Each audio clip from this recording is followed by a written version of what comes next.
दोस्तों, लगता है डोनाल्ड ट्रंप के ट्रेड एडवाइजर पीटर नवारो की याददाश्त बहुत कमजोर है। अभी 2 दिन पहले वो इस बात से परेशान थे कि भारतीय इंटरनेट यूजर्स ने उनको बुरी तरह से ट्रोल किया था, डंडा दे दिया था। I can tell you, I got actually firebombed by the Indian continent on the internet with all sorts of nasty little attacks. And all I would say to you, don't do that. That's not how we resolve problems here in America. और अब फिर नवारो एक बार फिर भारत को target करने की कोशिश कर रहे हैं। नवारो ने भारत पर ट्रेड में जालसाजी करने का, धोखाधड़ी करने का आरोप लगाया है। नवारो ने ब्लूमबर्ग टीवी को दिए एक इंटरव्यू में कहा कि भारत अमेरिका के रडार पर है। India is well on the radar screen. तो पीटर साहब के मुताबिक अमेरिका भारत पर नजर गड़ाए बैठा है। क्यों भाई, भारत ने तुम्हारी कौन सी भैंस खोल ली? बात यह है कि पीटर नवारो को लगता है कि पूरी दुनिया गलत कर रही है, केवल अमेरिका सही कर रहा है। पीटर नवारो को लगता है कि दुनिया के दूसरे देशों में होने वाला हर प्रोडक्शन अमेरिका को नुकसान पहुंचा रहा है, अमेरिकी लोगों की नौकरियों को छीन रहा है। ट्रंप की तरह पीटर नवारो को भी लगता है कि दुनिया के सारे देश अपनी अपनी फैक्ट्रीज बंद करके अमेरिका में अपना धंधा खोल लें। और यही वजह है कि नवारो ने एक बार फिर भारत के खिलाफ मोर्चा खोला है। एक्चुअली यह मोर्चा दुनिया के करीब 40 देशों के खिलाफ खोला गया है, जिसमें चीन का नाम सबसे ऊपर है। नवारो ने इन सभी देशों पर चीन के ट्रांसशिपमेंट शैडो नेटवर्क का हिस्सा बनने और अमेरिका को टैरिफ का चूना लगाने का आरोप लगाया है। अमेरिका का आरोप है कि 2018 में सेक्शन 301 के तहत लगाए गए टैरिफ से बचने के लिए चीन ने एक ट्रांसशिपमेंट शैडो नेटवर्क तैयार कर लिया, जो 40 देशों तक फैला है। 13 अगस्त को ही व्हाइट हाउस ने इसे बहुत बड़ा स्कैम बताते हुए एक डिटेल्ड रिपोर्ट पब्लिश की है। इस रिपोर्ट को पीटर नवारो की अगुवाई में ही तैयार किया गया है। इसमें दावा किया गया है कि चीन अमेरिकी टैरिफ से बचने के लिए अपना सामान दूसरे देशों को एक्सपोर्ट करता है, जहां उसके सामान की लेबलिंग बदलकर उन्हें अमेरिका एक्सपोर्ट किया जाता है। रिपोर्ट में यह भी बताया गया है कि इस ट्रांसशिपमेंट स्कैम की वजह से अमेरिका को न केवल अरबों डॉलर का नुकसान हुआ है, बल्कि अमेरिकी लोगों के रोजगार को भी चोट पहुंची। They swap labels. It comes into America at the lower tariff rate. America ने ट्रांसशिपिंग नेटवर्क का आरोप Bharat, Mexico, Canada, European Union, Israel, Japan, Taiwan, Brazil, Indonesia, Malaysia, Vietnam, Thailand, तुर्की समेत और भी कई देशों पर लगाया है। अमेरिकी रिपोर्ट में ट्रांसशिपिंग नेटवर्क में शामिल देशों की 3 कैटेगरीज बनाई गई, जिसमें भारत को पता है कहां रखा गया है? पहली कैटेगरी में। भारत के साथ साथ इस कैटेगरी में कनाडा को भी रखा गया है, European Union, Israel, Japan, Mexico, south Korea और ताइवान भी। पीटर नवारो की रिपोर्ट में इन्हें डाइवर्सिफाइड स्केल लीडर्स कहा गया है। दावा किया गया है कि ये वो देश हैं जो चीन के सामानों का बड़े पैमाने पर व्यापार करते हैं, साथ ही वो अमेरिका को भी बड़े पैमाने पर सामान का एक्सपोर्ट करते हैं। आरोप है कि इन देशों में वैध व्यापार के बीच ही गैर कानूनी ट्रांसशिपमेंट का जोखिम भी होता है। चीन से जुड़े सामान शैडो ट्रांसशिपमेंट नेटवर्क से एक ही तरह से नहीं गुजरते। कुछ देश और रास्ते प्रोडक्शन साइड नोड के तौर पर काम करते हैं, जहां अमेरिका को एक्सपोर्ट करने से पहले चीन से आए सामान पर कुछ काम किया जाता है। इनमें थोड़ी बहुत assembling, finishing, testing, labelling, packaging, inspection या पार्ट्स को जोड़ना शामिल है।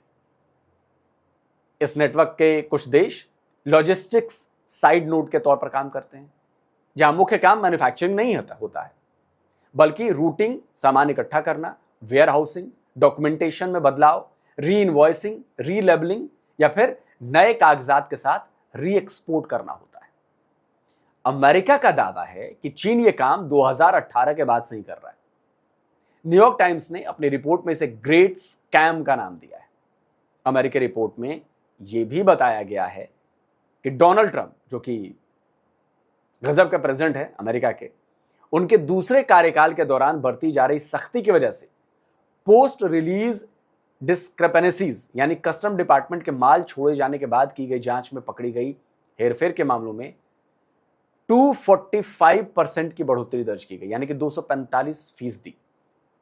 और इसके बाद संबंधित फर्म या कंपनीज पर लगाए गए जुर्माने से रेवेन्यू 169% बढ़ गया है। रिपोर्ट में इन देशों के उन शहरों का भी जिक्र किया गया है जहां ये ट्रांसशिपमेंट किया जा रहा है। इन शहरों को अगली सिस्टर्स यानी बुरी बहनें कहा गया है। अब देखिए, इसमें Mexico, south Korea, Vietnam, Malaysia समेत कई देशों के शहरों के नाम है। इसी कैटेगरी में भारत के पुणे, गुजरात और चेन्नई को रखा गया है। यानी आरोप यह है कि भारत के गुजरात में, पुणे में, चेन्नई में चाइनीज सामानों को लाकर उनकी लेबलिंग बदलकर या फिर उन्हें हल्के फुल्के उनमें बदलाव करके उन्हें अमेरिका एक्सपोर्ट कर दिया जाता है। दोस्तों, अगर ऐसा हो रहा है तो इंटरनेशनल ट्रेड लॉ के खिलाफ है। ये बात सही, ये WTO के रूल्स ऑफ ओरिजिन्स को तोड़ता है। ये नियम जो हैं वो इसलिए हैं क्योंकि अलग अलग देशों पर अलग अलग टैरिफ लगाए जाते हैं, और अगर प्रोडक्ट के ओरिजिन का पता नहीं चलेगा तो टैरिफ भी ठीक से लागू नहीं किया जा सकता। इसका इस्तेमाल कमर्शियल पॉलिसी के उपायों और साधनों जैसे एंटी डंपिंग ड्यूटी और सेफगार्ड उपायों को लागू करने के लिए, यह तय करने के लिए कि इंपोर्ट किए गए जो प्रोडक्ट्स हैं, यानी कि जिस देश से वो लिए जा रहे हैं, उनको मोस्ट फेवर्ड नेशन ट्रीटमेंट मिलेगा या प्रेफरेंशियल ट्रीटमेंट मिलेगा। दो देशों के बीच होने वाले ट्रेड से जुड़े आंकड़ों के लिए लेबलिंग और मार्किंग की जरूरतों को लागू करने के लिए ऐसे काम किए जाते हैं। अब सवाल उठता है कि भारत अमेरिका को ऐसे कौन से प्रोडक्ट्स एक्सपोर्ट कर रहा है जिनके चाइनीज होने के आरोप हैं। देखिए, वैसे तो रिपोर्ट में स्पेशली किसी देश पर किसी खास चाइनीज प्रोडक्ट्स के अमेरिका को एक्सपोर्ट करने की बात नहीं लिखी गई है, लेकिन इसमें इलेक्ट्रिकल इक्विपमेंट्स के बारे में बात की गई है। इलेक्ट्रॉनिक्स जैसी मशीनरी और मशीन के parts, LED lights, motor automobile components, aluminium, steel products इसमें शामिल हैं। अब देखिए, साल 2025 में भारत ने अमेरिका को $92.57 बिलियन का एक्सपोर्ट किया था।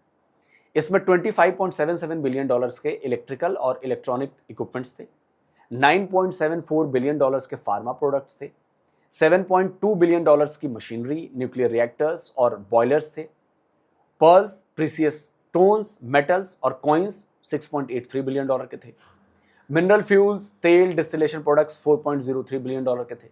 इनके अलावा भी बहुत से ऐसे सामान हैं जिनमें कपड़े हैं, प्लास्टिक है, एल्युमिनियम है, केमिकल प्रोडक्ट्स हैं, मीट, मछली, सी फूड भी हैं जो एक्सपोर्ट किए गए। अब बात यह है कि अमेरिकी रिपोर्ट यह खुद बता रही है कि भारत में इन प्रोडक्ट्स का डाइवर्सिफाइड इंडस्ट्रियल बेस भी है, यानी भारत में खुद का प्रोडक्शन भी बड़े पैमाने पर हो रहा है, और उसी की आड़ में कुछ कंपनीज चीन के सामान में हेर फेर कर उन्हें एक्सपोर्ट कर रही हैं। तो भाई, इसमें सवाल तो भारत से ज्यादा अमेरिका से पूछा जाना चाहिए ना। ये कंपनीज ऐसे ही तो नहीं एक्सपोर्ट कर रही ना, अमेरिका से कोई ना कोई इंपोर्टर उन्हें इंपोर्ट कर रहा होगा, यानी कि अमेरिकन कंपनीज इसमें शामिल है। क्या उसने कंपनी की प्रोफाइल चेक नहीं की, कंपनी का बैकग्राउंड चेक नहीं किया, उसके भेजे जा रहे प्रोडक्ट्स को चेक नहीं किया? नवारो आरोप लगा रहे हैं कि 2018 के बाद से ही ये सब चल रहा है। तो 2018 से अब तक ऐसी कितनी कंपनीज को ब्लैकलिस्टेड किया गया जो चाइनीज सामान को फर्जी तरीके से अमेरिका को बेच रही थी? और अगर ऐसा नहीं किया गया तो क्यों नहीं किया गया? क्या कम कीमत की वजह से अमेरिकी इंपोर्टर भी भारत या दूसरे देशों के रास्ते चाइनीज माल जानबूझकर इंपोर्ट करते रहे? अगर ऐसा है तो जुर्माना तो उन अमेरिकी इंपोर्टर्स पर लगना चाहिए, उन अमेरिकी कंपनीज पर लगना चाहिए जो इंपोर्ट कर रहे हैं, उनके नाम का खुलासा होना चाहिए।